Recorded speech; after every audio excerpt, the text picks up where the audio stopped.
discuss about the identities of trigonometric functions. Consider the triangle ABC in which angle B is 90 degrees.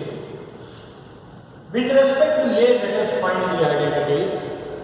Now, because we are finding with respect to A, now BC is the opposite side. This is opposite side.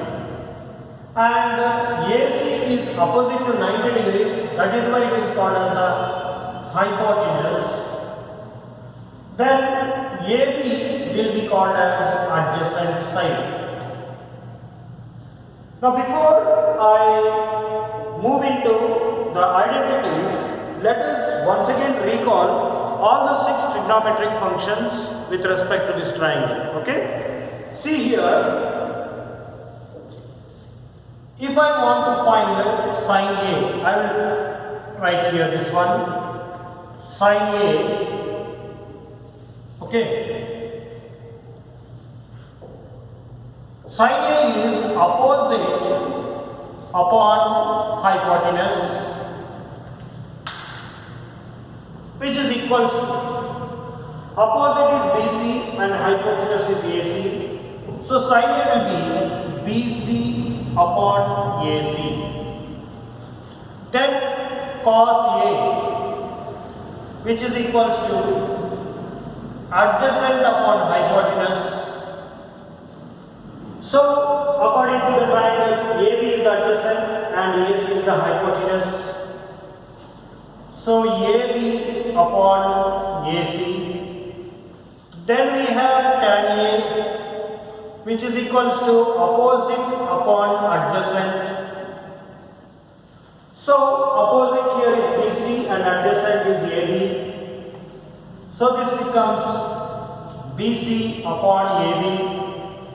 Then let us write sec A, which is equals to hypotenuse upon adjacent. So hypotenuse is AC and adjacent is AB. So this becomes AC upon AB. Then cosec A, which is hypotenuse upon opposite, that is AC upon BC. Then we have cot A, which is adjacent upon opposite, that is AB upon BC. These are the 6 trigonometric functions with respect to this triangle when we consider angle A.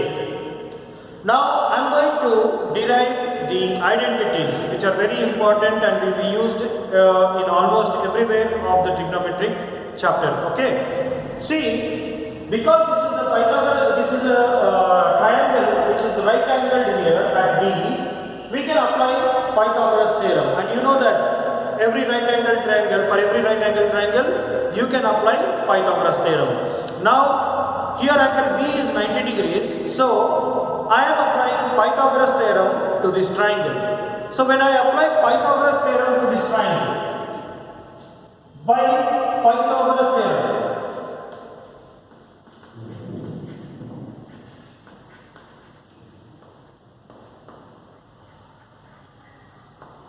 by Pythagoras theorem,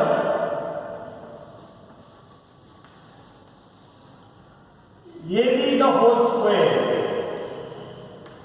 plus BC the whole square will be equal to AC the whole square. I will take this as equation number 1. Now this equation I am going to use 3 times. Okay. So in the first case, divide equation 1 by AC square. When I divide equation 1 by AC square, how it becomes is AB the whole square upon AC the whole square plus BC square upon AC square is equal to AC square upon AC square. Now, when I rewrite this like this, it becomes AB by AC the whole square plus BC by AC the whole square, because both are same, they get cancelled and it is 1. Now let us look for the trigonometric function which is AB upon AC. I have made a list of all the trigonometric functions there. Let us find which trigonometric function is giving us AB upon AC. So I think that trigonometric function is this.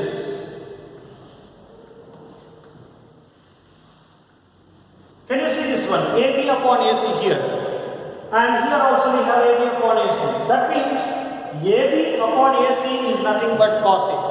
Now I am going to replace this AB upon AC with the cos A. So it becomes cos A the whole square plus. Now let us find out which trigonometric function is giving us BC upon AC. So here it is BC upon AC, isn't it? So BC upon AC is nothing but the sin A. BC upon AC is nothing but the sin A. Now I am going to replace this BC upon AC which is here with the sin A. So when I do that, I am going to get sin A the whole square is equals to 1. Remember,